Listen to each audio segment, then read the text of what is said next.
Selamat bertemu kembali saudara-saudaraku di Outlook Teologi ini. Kita kali ini membawakan satu topik yang luar biasa bagus, yang sering dianggap sebagai satu hal yang sederhana, tetapi banyak sekali kesalahannya. Itulah misteri oneness of God, misteri Allah satu, yang kedengarannya kan gampang, tetapi pertanyaannya satunya yang bagaimanakah? Nah, sehingga saksi-saksi Yehova misalnya, atau pihak yang lain, banyak sekali yang tidak betul-betul memahami apa makna daripada satu kalau ditenakkan kepada God, kepada Tuhan kita yang dahsyat itu, yang maha itu. Nah, kita ambil contoh sederhana lah ya. Di Yahudi itu, anak-anak kecil ada semacam pantun tradisional Yahudi, dinyanyikan anak-anak untuk fun-fun, humor, tapi juga dinyanyikan secara serius di saat Paskah. Nah, itu namanya Echad Miodia. Lalu dijawab Echad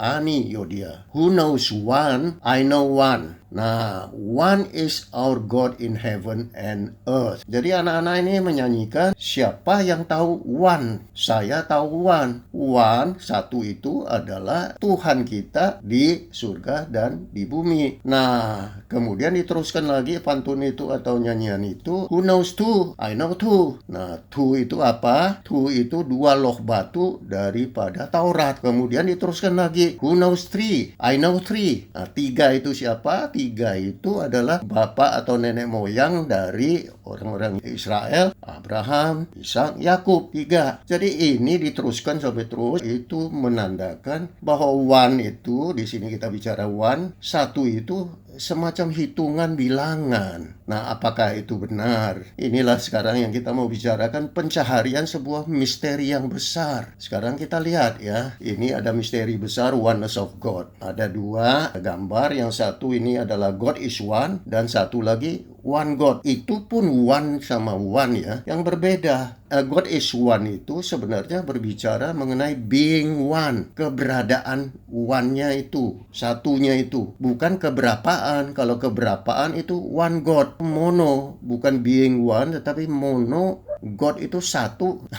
Ini ada apa diilustrasikan, satu telunjuk ya, Tuhan itu satu. Tidak sesederhana itu. Nah, kenapa? Kita ambil singkatnya aja nih, ceritanya bisa panjang. Kita ambil, misalnya kita berbicara satu air. Adakah satu air? Satu udara. Adakah? Nah, di sini kita kasih contoh satu ruang, lalu satu waktu. Seolah-olah ada, tapi sebenarnya satu ruang dan satu waktu itu tidak ada. Yang ada itu satu ruang itu kalau kita petakin ya, seperti di sini sekarang saya di dalam ruang, satu ruang yang ada ruang maha ruangnya itu ya sudah dikooptasi, dipetakin menjadi satu ruang. Begitu pula satu waktu. Waktu itu ya tidak terbatas. Dulu sampai selamanya itu yang tatkala kita di bumi ini, itu satu waktu kita penggal menjadi 1 menit, 1 jam, dan seterusnya. Kita bikin kooptasi terhadap sesuatu yang maha atau tanpa tepian. Itu kalau satu dalam istilah matematika, itu harus mempunyai kontur, harus mempunyai outline. Nah, oleh karena itu satu ruang lalu dikasih tembok, ya satu waktu itu dikasih 1 menit, 1 jam, dan seterusnya. Tapi adakah itu satu ruang, satu waktu, satu air, satu udara, satu angin? Nah, apalagi satu Allah, satu zatkah? Nah, zat itu bagaimana lagi? Ya, air aja itu tidak bisa disebut satu air. Ini menjadi masalah yang harus kita sadarin. Tapi di dalam Alkitab kita, pada umumnya dinyatakan God is one. Itu maksudnya one di situ adalah memang satu, tetapi bukan bilangan, bukan numerik, bukan hitungan. Itu keberadaannya, kesatuannya. Nah, kita lihat nanti itu banyak sekali ayat-ayat di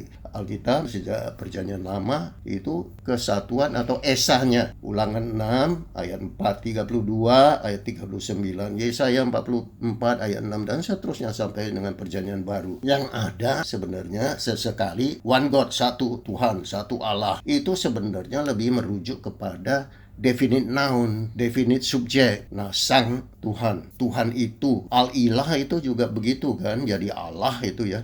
Nah, Allah itu Allah. Jadi itu satu God. Oke, kalau memang pihak Islam kita serahkan sama pihak Islam. Tetapi di Alkitab itu sungguh-sungguh berbeda sama sekali. Perkataan satu itu bukan seperti pengertian kita sehari-hari. Nah, sekarang kita masuk ke misteri satu air, angin, cahaya, dan sebagainya ya. Tidak ada yang satu mutlak itu. Maka adakah Allah satu yang mutlak? Tetapi orang-orang, yaitu manusia-manusia, banyak yang mencoba bersaksi tiada Tuhan selain Allah. Maksudnya satu Allah. Tapi pernahkah, ini masalahnya, Allahnya menampilkan wujud satunya itu seperti bagaimana? Nah, ini air H2O. Kalau disebut satu, satunya itu bagaimana? Tanda tanya besar. Tidak ada wujud yang diperlihatkan oleh Allah atau God manapun juga yang lain daripada God Alkitab. Satu-satunya yang memperlihatkan satunya yang Esa itu kayak apa.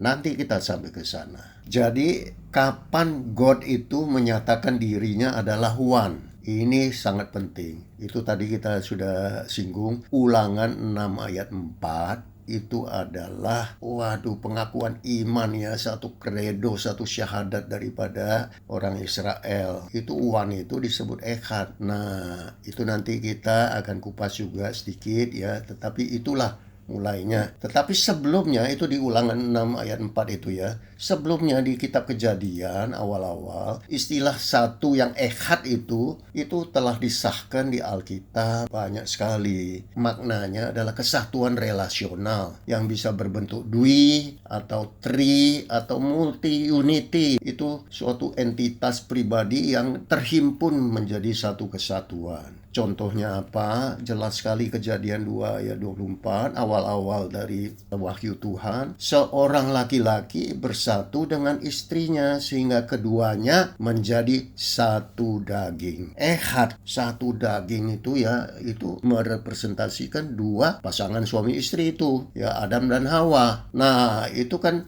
Echad dalam arti yang itulah yang dikenakan kepada Tuhan dan tidak dikenakan istilah yang lain, walaupun Yahudi atau orang Yahudi itu punya istilah lain ya. Yahid itu adalah satu yang mono, yang mutlak, yang singular, mutlak. Nah, kalau itu maksudnya demikian mutlak, kenapa tidak kenakan Yahid? Tidak ada. Itu non-biblical ya kalau di Alkitab. Untuk Tuhan yang YHWH, yang Yahweh, Elohim, itu selalu dikenakan Echad. Nah, ini contohnya keduanya menjadi satu daging. Lalu Keluaran 24 ya, ayat 3, ini hal yang lain lagi.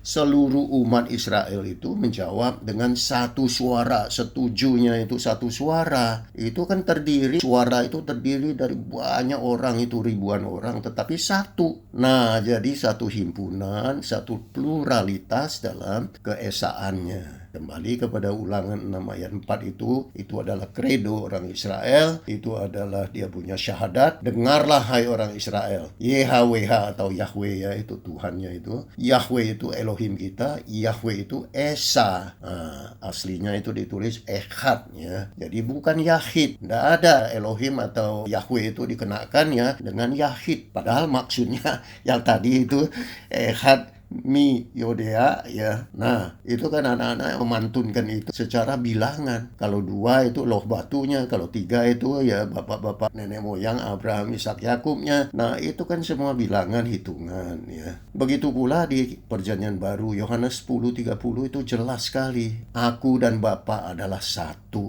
Nah, di sini kalau bahasa Grekanya itu hen yang juga maknanya plural. Satu, tetapi ada kesatuan dalam keesaannya yang satu itu. Jadi seterusnya lah, kesatuan roh oleh ikatan damai sejahtera Efesus 1 Yohanes. Nah, ini lebih lagi, ada 3 yang memberikan kesaksian. Roh dan air dan darah, dan ketiganya adalah satu. Ini apa-apaan kalau kita baca begini, kalau tidak mengerti. Roh, air, darah, kok ketigaannya itu satu. Ini suatu perlambangan dengan substansi keilahian. Roh itu adalah Roh Kudus. Air itu adalah lambang daripada pembaptisan, pelayanan daripada Yesus ke bumi, ya, keinkarnasi ke bumi. Sedangkan darah adalah penyelamatan yang dia lakukan sempurna misinya di bumi itu di kayu salib dengan darah yang disalibkan itu.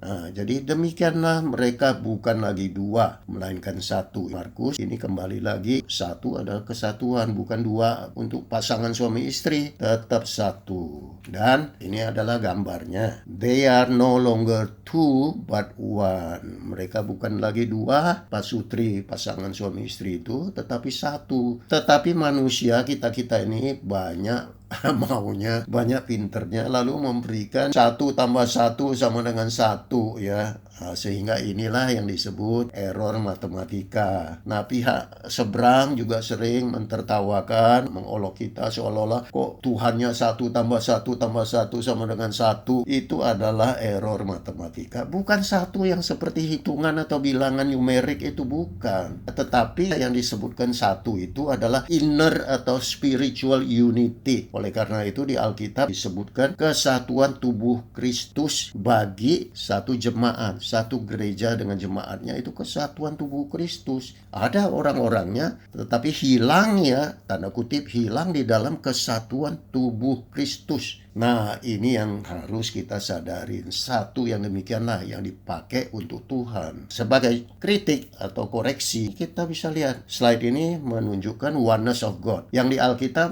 merujuk kepada satu kesatuan yang relasional. Yesus mengatakan apa? I and the Father are one. Yohanes 10:30. Saya, aku, dan Bapakku ya adalah satu. Nah, ini satu yang demikian, bukan satu hitungan atau bilangan. Dan itu pun masih dipersoalkan begitu rupa oleh semua kalangan, seolah-olah ini salah lah, apalah ya. Saya sendiri nggak tahu. Tetapi pihak Islam datang dengan tauhid, yaitu disebut true din. Dia punya akidah yang sejati. Itu satu Allah yang mutlak, yang artinya tidak ada yang mempersekutukan atau dipersekutukan. Tidak ada. Satu yang mutlak. Nah, Yesus mengatakan lain. Aku dan Bapa adalah satu dalam arti yaitu echad itu, kesatuan esa. Sebenarnya yang dibilang tauhid atau yang disebut Kristen itu Tritunggal, itu istilahnya itu tidak ada. Tidak ada tauhid di Al-Quran, juga tidak ada Tritunggal itu di Alkitab. Itu istilah yang diberi kemudian oleh ahli-ahli untuk memberikan satu kerangka iman mereka masing-masing. Tetapi sesungguhnya yang disebut tauhid itu, yang disebut true din ini sebenarnya sudah ada di 1 Korintus 8 ayat 4. Coba dibaca, no God but one. Tidak ada God melainkan satu. Tapi itu pun satu bukan artinya ya seperti yang dimaksudkan tauhid oleh Islam. Lain, kita memahaminya sebagai echad kesatuan. Ada satunya tetapi di dalam nuansa plural. Jadi itu indahnya. Oleh karena itu kritik itu terus juga dikenakan kepada ahli Taurat dan Farisi. Yesus menyebutkan Bapa itu dalam artian esa yang relasional. Mengoreksi koreksinya itu terhadap kata ahli kitab yang mengatakan itu satu, seperti yang tadi Eckhart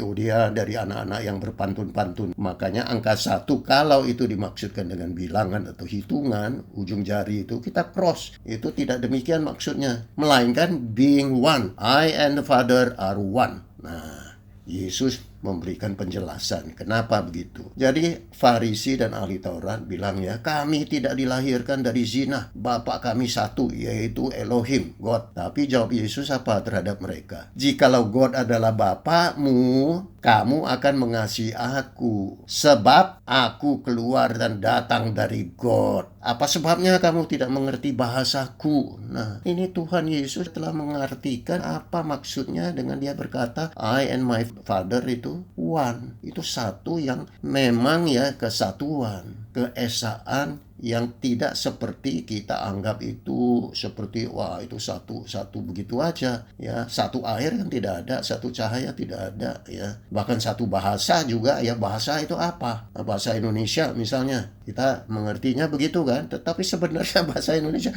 itu campuran dari banyak himpunan-himpunan kata-kata atau asal-usul yang berbeda-beda yang menghimpun menjadi satu kesatuan bahasa Indonesia ya. Jadi inilah kembali ke Bapa kami satu, yaitu God. Nah, itu diutarakan oleh Farisi dan ahli Taurat. Ini sebenarnya tidak disalahkan oleh Yesus. Perhatikan, tidak disalahkan, memang satu. Tetapi yang disalahkan apa? Tidak pahamnya mereka-mereka ini akan istilah bahasa satu, oneness. yang Tuhan Yesus maksudkan terhadap Bapaknya sebagai God, yang mana berakhir dengan apa? Menampilkan Yesus sebagai anak God, anak Elohim. Itu dianggap menghujat karena menyamakan dirinya seperti God. Maka Yesus selalu mengkoreksi dalam bahasa Yesus sendiri yang menyatakan siapa dia asal usulnya. Sebab aku keluar dan datang dari God. Jadi itu masalahnya. Satu dari diri God yang satu itu ya, itu ada elemen atau substansi atau istilahnya yang tidak ada tepat, tetapi entitas lah, oknum, persona ya, persona yang plural. Apa sebabnya kamu tidak mengerti bahasaku? Bahkan sebelumnya di Yohanes 1:18 pun itu dikatakan tidak seorang pun yang pernah melihat God, tetapi anak tunggal God. Nah, di sini kan satu oknum anak ya, anak tunggal God yang ada di pangkuan Bapa. Dialah yang menyatakannya. Pangkuan Bapa itu rangkulan kesatuan yang relasionalnya itu begitu intim. Kita nggak mengerti seutuhnya, tetapi itu adalah relasional yang menyatu. Jadi sekarang jelas, dan ditambah jelas lagi tatkala Yesus memberikan perintah baptis dalam membaptiskan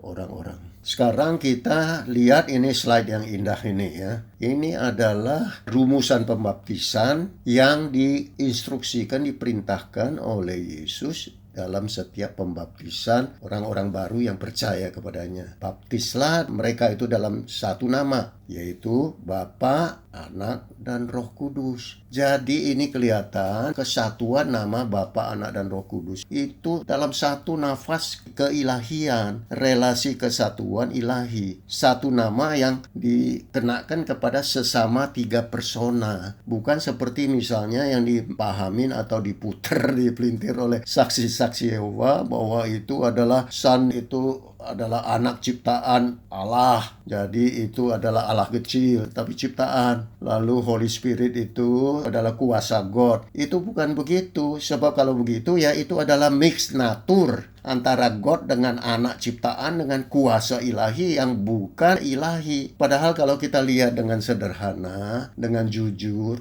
itu kesatuan yang satu substansi. Jadi baptislah mereka dalam nama Bapa, Anak, dan Roh Kudus. Satu nama disandang bersama di dalam kesatuan yang keilahian yang sama. Alangkah lurusnya, ini adalah bahasa Yesus lagi. Jangan disalah-salahkan seperti yang tadi sudah kita tunjukkan. Nah, jadi sekarang kita akan bertanya. Adam, Set, Nuh, Sem, Abraham, Ishak, Yakub. Semuanya hanya tahu adanya God, bukan hitungan berapanya God. Sejarah moyang Israel tidak pernah dihadapkan dengan isu keberapaan God yang mempersoalkan God satu atau lebih dari satu. Sebab bagi Israel hanya YHWH lah yang selalu ada, yaitu Elohim Abraham dan Elohim Ishak dan Elohim Yakub yang telah memperkenalkan dirinya sebagai YHWH. Aku ada yang aku ada. Sedangkan dewa-dewa dan lain-lain ilah tidak pernah dipandang mereka sebagai God, melainkan berhala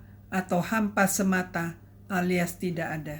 Nah, ini dia. Jadi kita kalau pelajarin itu Alkitab ya, itu awal-awal sebelum Musa itu Adam, Set, Nuh, Sem, Abraham, Ishak, Yakub itu semuanya tidak mempersoalkan kok berapa sih Allah gitu. Melainkan yang mereka tahu itu hanya adanya Allah yang namanya YHWH yang artinya aku ada. Dia ada, jadi keberadaannya yang dipersoalkan, yang lain itu nggak ada, hampa. Oleh karena itulah, kalau tidak ada tandingan ilah-ilah yang lain, tidak perlu mengatakan berapa Allah sebenarnya. Cuma ya makin terkontaminasi dengan bani-bani yang lain, bangsa-bangsa yang lain, sehingga banyak politeisme, ilah-ilah yang lain muncul, sehingga lalu itu harus diistilahkan bagaimana keberadaan Allah itu yang jangan sampai menjadi politeisme atau menjadi berhala-berhala yang sesungguhnya tidak ada. Di Mazmur misalnya 96 ayat 5, Daud juga mengatakan segala Allah bangsa-bangsa itu hampa. Di 1 Tawari 16 juga dikatakan bahwa segala Allah bangsa-bangsa itu berhala, nggak ada. Yang ada ya YHWH itulah yang menciptakan langit dan bumi dan segala isinya. Itu luar biasa ya. Nah, Inilah waktu Musa baru diperkenalkan oleh Tuhan sendiri dari mulutnya bagaimana atau keberadaannya yang satu itu bagaimana. Itu yang tadi kita bilang kredo daripada Yahudi, pengakuan iman Taurat Musa. Dengarlah hai orang Israel, YHWH itu atau Yahweh itu Elohim kita, Yahweh itu Echad. Nah, Elohim Echad itu sudah harga mati sebenarnya. Saksi Yehova jangan lagi bagaimana berkilah ya. Sebab Elohim kita tahu persis. Im itu di dalam bahasa Ibrani adalah subjek plural. Pembentukannya kata plural. Jadi Elohim itu adalah subjek plural untuk kata kerja, lucunya itu yang bertindak secara singular. Jadi ada pluralitas di dalam God-nya, tetapi sama-sama pluralitasnya itu bertindak secara singular. Karena apa? Karena dianya itu di dalam himpunan yang Echad itu seia, sekata, sepikiran, sejalan, setujuan, seaksi, semua. Sehingga itulah cocok dengan Echad dan tidak akan cocok dengan Yahid. Karena Yahid itu tidak plural dan tidak ada nuansa pluralnya, melainkan mutlak, satu hitungan, satu angka, satu mono yang mutlak. Nah, kalau Echad itu ada satu, oke. Tapi Eka yang unified. Maka orang Yahudi sekarang ini agak bingung.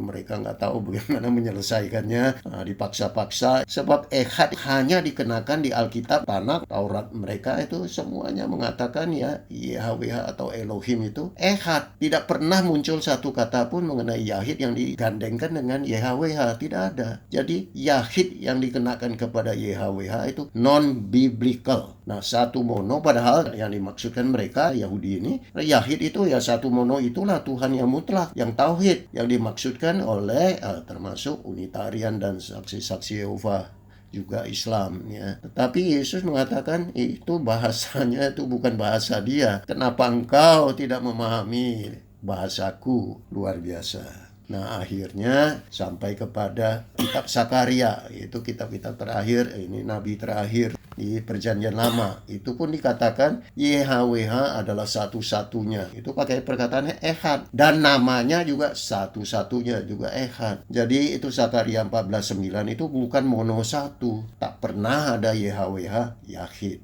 Inilah indahnya. Sekarang saudara-saudara, tolong lihat slide ini dengan sebaik-baiknya. Ini adalah bukti terbesar di mana Tuhan kita ini, Alkitab, memperagakan bagaimana kesatuan Echadnya. Kalau yang lain-lain itu dimanapun juga ada yang bersaksi bahwa tiada Tuhan selain Allah, yang satu itu Allah yang satunya itu bagaimana tidak pernah diperlihatkan. Apalagi diperagakan dengan secara indrawi. Ini bukti terbesar yang pernah ada di dunia dan satu-satunya. Demonstrasi terdahsyat unity ilahi Bapa, Anak, dan Roh Kudus. Yaitu di Matius 3 ayat 16 dan 17 tatkala Yesus dibaptis di Sungai Yordan oleh Yohanes Pembaptis. Disitulah terlihat langit terbuka dan roh Elohim seperti merpati turun ke atas sang anak. Lalu terdengar suara dari sorga yang berkata, inilah anak yang kukasihi, kepadanya lah aku berkenan. Di sini Elohim serentak menampilkan triuni pribadi ilahinya yang relasional Bapa, Anak, Roh Kudus. Dalam wujud apa yang luar biasa dan satu-satunya dahsyat, dalam wujud indrawi, video dan audio. Nah, mau apa lagi? Maka tampilan indrawi ini, misalnya merpati itu ditunjukkan, Roh Kudus itu menunjukkan dirinya sebagai merpati, itu Roh Kudus itu sebenarnya tidak bisa kelihatan. Tetapi untuk keperluan indrawi manusia ini yang tidak bisa lihat, supaya yakin bahwa itu adalah tiga oknum persona yang menyatu, itulah harus diperhatikan, diperwujudkan secara merpati. Jadi itu bukan impersonal force seperti yang diyakinin oleh saksi-saksi Yehova, tetapi itu tampilan indrawi untuk persona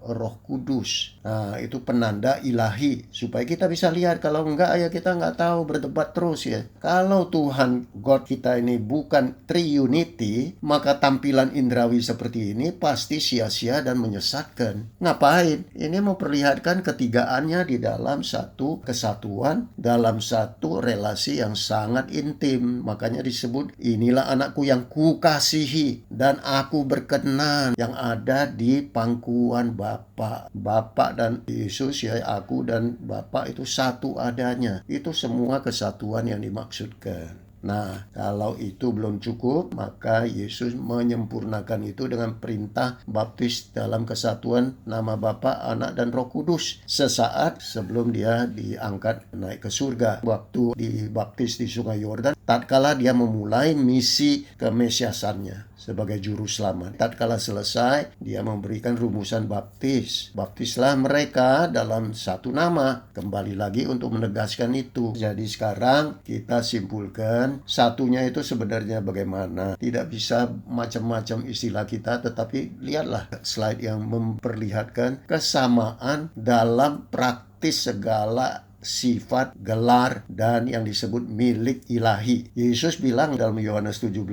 ayat 10, segala milikku adalah milikmu. Dia berdoa, dia menyebutkan, ya memanggil Bapaknya. Segala milikku adalah milikmu Bapa, dan milikmu Bapa adalah milikku. Wah, tentu kita sebagai ciptaan misalnya, milik kita semua milik Tuhan, milik Bapa. Tetapi tidak mungkin dan sangat menghujat kalau dibilang miliknya Tuhan adalah milikku segalanya. Tidak mungkin. Ini dimungkinkan oleh hanya sama-sama ilahi. Nah, kita perlihatkan lagi. Milik ini apa? Milik ini semua sifat-sifat dan gelar. Milik God Yahweh di perjanjian lama disebut gembala. Di perjanjian baru Yesus juga disebut gembala. Disebut terang. Nah, Yesus juga bilang terang. Malah lebih lagi, ya, bukan hanya light, the true light. Light yang sesungguh-sungguhnya. Saksi Yehova kan sering membandingkan secara istilah yang literal, yang tertulis. Padahal maknanya itu sama. Disebut light ya untuk perjanjian lama, disebut light untuk perjanjian baru, sebenarnya sama. Tetapi saksi Yehova kadang-kadang mengartikannya itu berbeda. Kalau yang satu dibilang true, the only one, ya. The true light itu Yesus. Light cuma Yahweh. Tidak ada di perjanjian lama Yahweh disebut the true light, ya. Begitu pula Sang Kudus, sama-sama penabur, sama-sama mempelai laki-laki sebagai kesatuan tubuh Kristus. Kita jemaat sebagai mempelai perempuan. Nah, mempelai laki-lakinya adalah God kita. Hakim segala bangsa, sama-sama Yesus dengan Yahweh. Mighty God, bahkan itu di perjanjian lama dikenakan untuk nubuat kepada kedatangan Sang Anak. Nah, anak tatkala datang juga penguasa segala-galanya. Tidak usah dibilang yang satu cuma kuasanya setengah-setengah, sedangkan kalau Yahweh itu maha kuasa. Enggak begitu. Kalau dibilang mighty God, ya penguasa segalanya, ya sama. Itu mereka, Yesus atau dalam keilahiannya tidak membooster dirinya itu sampai ke langit. Tidak perlu tiap kali dia sebut dia adalah maha begitu. Light, ya terang. Gembala yang baik, ya itu dia. Tidak usah yang terbaik, maha baik semua gitu. Firman God selama-lamanya. Nah, Yesus juga firman Yesus selamanya. Yang awal dan yang akhir. Nah, ini kan satu-satunya. Yang awal dan akhir juga Yesus, bukan hanya Yahweh. Jadi itulah keilahian kesatuannya. The only Savior, juru selamat satu-satunya, sama-sama. Bahkan ini yang luar biasa, yang disebut itu sebutan I am. Yahweh itu sebenarnya ya I am, aku ada. Maknanya itu I am. Aku ada, sang ada. Yesus juga di Yohanes 8:58 dan di Lukas 22 ayat 70 di hadapan Mahkamah Agung mengaku, mengklaim bahwa dia adalah I am. Untuk mana dia dihukum penyaliban, dan waktu di Yohanes 8 itu mau dilempar batu, mau dirajam karena dianggap menghujat. Ini semua adalah titel, semua adalah sifat, semua adalah milik keilahian yang dipunyai Yesus sama seperti yang dipunyai sama Bapaknya Yahweh. Sebagai penutup, kita simpulkan misteri God secara lurus menurut bahasa Yesus dalam Yohanes pasal 8, pasal 10, pasal 15, bahwa satu God itu bukan bermakna satu mutlak seperti yang dipahami oleh para ahli Taurat dalam tembang tradisional yang telah kita kupas di atas, yang dinyanyikan oleh anak-anak Yahudi. Who knows one? I know one. Dalam Echad Mi Yodia, Echad Ani Yodia, di mana di situ dikenakan kepada God itu satu hitungan 1. Lalu hitungan kedua dikenakan kepada batu loh Musa yang 2 buah. Hitungan ketiga dikenakan kepada bapa Israel, Abraham, Ishak, Yakub yang 3 orang dan seterusnya. Itu hitungan. Tapi siapakah yang sudah menyaksikan secara indrawi? Satunya air, satunya angin, satunya ruang dan seterusnya ya. Jadi apalagi satu Allah, monomutlak, satu tauhid, siapa yang menyaksikannya? Jadi kenapa kita ini kok ada yang begitu gampang bersaksi tiada Tuhan selain satu Allah? Semua memang tahu dan merasakan adanya oneness of God, tetapi bukan persis satu hitungan yang biasa kita kenal. Please, saudaraku, lihat di PL tidak pernah dikenal Yahweh Yahid. Itu non-exist, itu non-biblical, melainkan selalu dan selalu Yahweh Echad. Melainkan selalu Yahweh Echad yang adalah unified relational. Dan di PB, pluralitas keesaannya justru sudah diperagakan bukan secara terbuka di Sungai Yordan itu. Disaksikan Yohanes Pembaptis beserta ribuan saksi mata, yaitu adanya Triunity Bapa, Anak, dan Roh Kudus. Ditangkap oleh semua saksi mata secara indrawi, audiovisual, mata telanjang. Ini semua adalah harga mati Triunity Elohim Echad. Amin.